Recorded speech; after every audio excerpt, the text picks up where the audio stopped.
बिस्मिल्लाहिर्रहमानिर्रहीम, अस्सलाम वालेकुम। Welcome back to my channel हम और किचन व्लॉग। तो आज की वीडियो में मैं आपसे शेयर करूंगी अपनी एप्लिक वर्क की बेडशीट्स। ये सिंधी काम होता है, तो बताइएगा मुझे किस किस के घर में ये बेडशीट्स हैं और किसको अच्छी लगती हैं इसका इस्तेमाल करना। उसके बाद ये टाइम हो गया था दोपहर का। मेरे जो बेटे हैं तो उनका स्कूल आफ्टरनून में है, उनका लंच बॉक्स रेडी कर रही थी, सोचा आपसे शेयर कर लूँ। तो एक पराठा मैंने छोटा सा बना के उनका रख दिया, 2 नगेट्स रख दिए हैं और थोड़ा सा आलू का सालन बना के, जो कतली का जो सालन बनता है वो रख दिया है। तो आई होप कि वो हैप्पीली खा लें इसको। उसके बाद जो है मैंने दोपहर के खाने की तैयारी करनी थी, तो उसके लिए मैंने आलू चार लेके उनको धो के स्क्वायर पीसेस में कट कर लिया है। और सबसे इजी जो जल्दी से रेसिपी बन जाती है तो वो मैंने सोचा कि कीमा ही है ज़ाहिर है, और चिकन का कीमा तो आपको पता है वैसे ही बहुत जल्दी से गल जाता है। तो चिकन का कीमा मैंने ले लिया है, आधा किलो से ज़्यादा ही है। उसको मैंने सबसे पहले ऑयल में फ्राई किया अच्छी तरीके से, और उसके बाद जब उसका कलर जो है वो पिंक से वाइट हो जाएगा तो उसमें हम 2 चम्मच लहसुन अदरक खाने का पेस्ट डालेंगे। तकरीबन 1.5 चम्मच भी डाल सकते हैं। डालने के बाद उसे अच्छी तरीके से हम भून लेंगे। भूनने के बाद जो अनियन मैंने कट करके रखी हुई थी वो इसमें ऐड कर देंगे। इसमें अनियन ज़्यादा पड़ती है तो आपकी मर्ज़ी, आप कम ज़्यादा अपनी मर्ज़ी से क्वांटिटी कर सकते हैं। वैसे मैंने 5 अनियन ली थी मीडियम साइज़ की, उनको स्लाइस करके वो डाल दिया था। तो अच्छे तरीके से इसको भूनेंगे यहाँ तक कि अनियन भी जो हैं वो सॉफ्ट हो जाएँ बिल्कुल।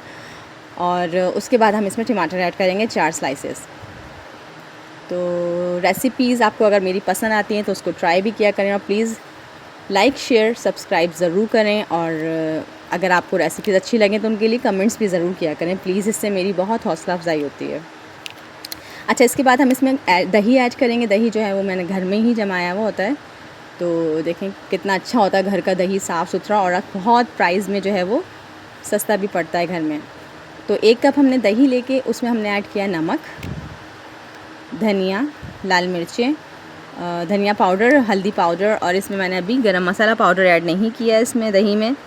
तो ये लेके हम इसको सारे मसालों को अच्छी तरीके से मिक्स कर लेंगे, और ये भी जो है हम उसमें अपने कीमे में डाल देंगे। अब हमें सालन को भूनना है। तो सालन को भूनने का जो मतलब है वो यही होता है कि जो सालन की ग्रेवी है उसमें से ऑयल रिलीज़ हो जाए, सेपरेट हो जाए, तो इसका मतलब होता है भूनना। मैं बहुत दफ़ा पहले भी जो है वो ये वाले सालन सारे बता चुकी हूँ, तो अब तक तो आपको समझ में आ ही गया होगा कि भूनने का मतलब क्या है। और उसके बाद मैंने इसमें एक चिकन क्यूब जो होते हैं, चिकन की जो यखनी के जो क्यूब्स होते हैं वो मैंने इसमें ऐड कर दिए, और इसको अच्छी तरीके से भून लिया। बिल्कुल हमारा जो है वो कीमा तो बहुत अच्छे से गल चुका है। अब इस स्टेज पे हम इसमें आलू ऐड कर देंगे, और आधा गिलास पानी डाल के उसको ढक कर गलने के लिए रख देंगे, ताकि आलू भी अच्छी तरीके से गल जाए, और जो है वो चिकन भी जो है हमारी चिकन का कीमा जो है वो रेडी हो जाए। तो बस इसके बाद सिर्फ सालन को थोड़ा सा भूनना है, और इसके बाद जो है सबसे एंड में हम इसमें ऐड करेंगे गरम मसाला पिसा हुआ। इस वक्त गरम मसाला ऐड करने से होगा कि कलर जो है वो बहुत अच्छा रहेगा, रेड रहेगा। आपके सालन का जो कलर है वो ब्लैक नहीं होगा। शुरू में अगर हम गरम मसाला ऐड कर देते हैं उसका कलर डार्क हो जाता है सालन का। तो बस ये मेरी आज की रेसिपीज़ थी, होपफुली आपको पसंद आएंगी। और अगर रेसिपीज़ पसंद आएँ तो प्लीज़ दुआओं में भी याद रखिएगा। चैनल को लाइक शेयर सब्सक्राइब करिएगा। अपना बहुत ख्याल रखिएगा। अल्लाह हाफ़िज़।